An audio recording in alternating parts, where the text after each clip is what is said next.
आपल्यासोबत विखे साहेब आहेत. आपण बातचीत करतो. विखे साहेब, मंत्रिमंडळाचा विस्तार कधी होईल आणि आज अनेकांनी शपथी घेतल्यात, महाविकास आघाडीच्याही काही लोकांनी घेतल्या नाही याची असं की मंत्रिमंडळ विस्तार संदर्भात आमचे नेते मान्य देवेंद्रजी त्या संदर्भात बोलतील, पण विरोधी पक्षाच्या लोकांनी शपथ न घेणं हा त्यांनी संविधानाचा अपमान केलेला आहे. हे संविधानाची पुस्तक घेऊन फिरतात, कोऱ्या डाळ्या घेऊन फिरतात. हे असं आहे की किंवा जनाची तरी मनाची त्यांनी ठेवली पाहिजे. आणि त्यांनी खरं म्हणजे त्यांनी या राज्याच्या त्यांच्या मतदारसंघातील जनतेचा अवमान केलेला आहे, संविधानाचा अवमान केलेला आहे. त्यांना शपथ घ्यायची नाही, त्यांनी तात्काळ विधानसभेच्या सदस्यत्व राजीनामा दिला पाहिजे. आमची मागणी. EVM संदर्भात शरद पवारांचं आंदोलन सुरू होतंय, राहुल गांधी येत आहेत या आंदोलनाला. मग असे पवार साहेब मला विचारायचं आहे की सुप्रियाताई निवडून आल्या बारामतीतून, तर EVMचा घोटाळा नव्हता का? आत्मपरीक्षण करा. आता झाले पुष्कळ, राज्याच्या जनतेने जनादर दिलाय तुम्हाला. घरी बसा, थोडं विश्रांती घ्या. भाजपचे ज्येष्ठ नेते तुम्ही, आपण जर बघितलं तर अनेक नवीन चेहऱ्यांना संधी भेटणार आहे असं सांगितलं जात आहे. मंत्रिमंडळाचा विस्तार नाही, आता मान्य देवेंद्रजी त्या संदर्भात निर्णय घेतील, शेवटी पक्षश्रेष्ठी निर्णय करतील. मला वाटतं त्यामुळे निश्चितच इतक्या एवढ्या मोठ्या संख्येने जनादर मिळालेला आहे आदरणीय मोदी साहेबांच्या नेतृत्वाखाली महायुतीला. चांगल्या निश्चितपणे अनेक लोकांना संधी मिळेल. नगर जिल्ह्याचे किंगमेकर तुम्ही आहात. तुम्ही 2 ते 3 नवीन चेहरे विधानसभेत घेऊन आला, एक चेहरा समोर आहे तुमच्या. नाही, असं आहे की जिल्ह्याच्या ह्या सगळ्या सोकॉल प्रस्थापित होते, त्यांच्या मतदारसंघामध्ये अनेक वर्ष काम करताना सामान्य माणसांचं त्यांनी शोषण केलं. लोकांना त्यांच्या दैनंदिन त्या लोकांची अडवणूक केली. केव्हा जर तो उद्रेक व्हायला पाहिजे होता तो झाला. आणि त्यामुळे नगर जिल्ह्याचे परिवर्तन झालं. याची विधानसभा सुरुवात आहे. उद्याच्या जिल्हा परिषदा, स्थानिक स्वराज्य संस्थेमध्ये चित्र आपल्याला पाहायला मिळेल. संगमनेरमधले भावी मुख्यमंत्री पडले, तिथं तर खूप मोठा विजय झाला. नाही, म्हणून ते काही तो फक्त म्हणजे की ज्यावेळी त्यांनी स्वतः बोर्ड लावले होते त्यांच्या लोकांनी की भावी मुख्यमंत्री, त्यावेळी मी जाहीरपणे हे सांगितलं होतं, पहिले आमदार म्हणून ते निवडून या. आणि जनतेनं मला वाटतं अमोल खताळसारख्या एक सामान्य कार्यकर्त्याला न्याय दिला. आमचे विठ्ठलराव एवढ्या मोठ्या प्रस्तावित गडाकांच्या विरुद्ध त्यांना न्याय दिला, निवडून दिलं. मला वाटतं ही आता प्रस्थापितांच्या विरुद्ध ही लढाई ही आता आम्ही जिंकलेली आहे. आणि जिल्ह्यामध्ये हे फक्त सामान्य लोकांच्या विकासाकरता, जिल्ह्याच्या विकासाकरता केलेले परिवर्तन आहे.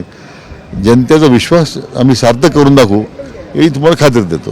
खासदारांनी तर लय मोठे शब्द दिले की सगळे 12ची 12 जागा. असं आहे की स्वतःच्या पत्नीची त्यांना जागा राखता नाही, बाकी फार लांब 12 जागा. त्यांना शिकायच्या बऱ्याच गोष्टी. गोंडागिरी, मावालीगिरी करून यश मिळत नाही.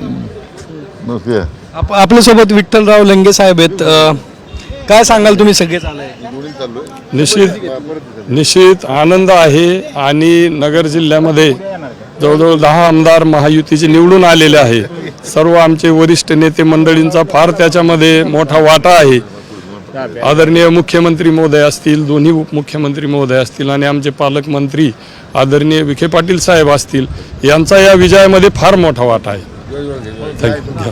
आपल्यासोबत कर्डिले साहेब आहेत. एक मोठा इतिहास जो आहे तो नगर जिल्ह्यामध्ये घडलेला पाहिला. आमदार सगळे, खासदार जे आहेत ते सगळे सांगत होते 12च्या 12 जागा येतील. जे 12 खासदार येतील, आमदार येतील असं ज्यांनी जाहीर घोषणा केली होती, त्यांना स्वतःचीच पत्नी निवडून आणू शकले नाही. याच्यापेक्षा वेगळं काही मला स्वतः सांगण्याची आवश्यकता नाही. जेवढे घाईघाईने वर गेले तेवढंच खाली आपटले, ही प्रत्यक्षात नगर जिल्ह्यानीच नाही महाराष्ट्राने पाहायला मिळण्याचं काम निश्चितपणे झालंय. पण अनेक सत्ताधाऱ्यांच्या गडाला सुरुंग लागले, म्हणजे लंगे साहेब असतील किंवा अमोल खताळ साहेब असतील. आता सत्ताधारी आमदारांचा आपल्याला माहिती आहे का हे पराभव होणारच होता. त्याचं कारण असं आहे की आपण एकदा निवडून गेल्यानंतर कधी जनतेकडं वळूनसुद्धा पाहण्याचं काम कधी केलं नाही. प्रत्यक्षात राजेशाही थाटामध्ये वागले आणि त्याचं प्रायश्चित्त कालच्या निवडणुकीमध्ये प्रत्यक्षात प्रत्येकाला मिळण्याचं काम निश्चितपणे झालंय. तुम्ही 5व्यांदा आलात, या 5 टर्मचा 6व्यांदा आलात आणि या 6 टर्मचा उपयोग मंत्रिपदासाठी होईल. आता मी सिनियर आहे, मी 6 टर्म विधानसभेचा आमदार म्हणून काम करतोय. मला अपेक्षा आहे आणि मला खात्री विश्वास आहे आपल्या राज्याचे नेते देवेंद्र फडणवीस साहेब मला या वेळेला निश्चितपणे मंत्रिपदाची संधी देतील अशी खात्री आहे. काही बोलणं झालंय? बोलणं कुठल्या प्रकारचं काही झालेलं नाही. मी फक्त त्यांना मागणी केली, विनंती केली का मी सिनियर आहे, मला संधी द्यावा, मी जिल्ह्याचं बांधणीचं काम निश्चितपणे करील, पक्षवाढीला सुद्धा मोठ्या प्रमाणामध्ये सहकार्य होण्याचं काम होईल, ही गोष्ट प्रत्यक्षात त्यांच्या कानावर मी टाकण्याचं काम केलं आहे. विखे साहेब पण होते, ते काय म्हणले? आता विखे साहेब तर आता ते सिनियर आहेत, ते तर मंत्री झाले पाहिजे ही आमची सर्वांची इच्छा आहे, अपेक्षा आहे.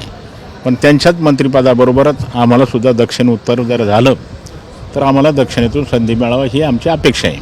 नक्की कर्डिले साहेब यांनी इच्छा व्यक्त केलेली आहे की संधी मिळावी आणि पूर्वीचा अनुभव जो आहे तोही मी पक्ष बांधणीसाठी उपयोगी करेल असा विश्वास त्यांनी व्यक्त केला. कॅमेरा आदर्श कटकेसह सागर आवड, साम टीव्ही, मुंबई. देश विदेशातील प्रत्येक घडामोडींचे लाईव्ह अपडेट मिळवण्यासाठी आता साम टीव्हीच्या सर्व सोशल मीडिया प्लॅटफॉर्मला लाईक, फॉलो आणि सबस्क्राईब करा. तसंच सर्व नोटिफिकेशनसाठी बेल आयकॉन प्रेस करायला विसरू नका.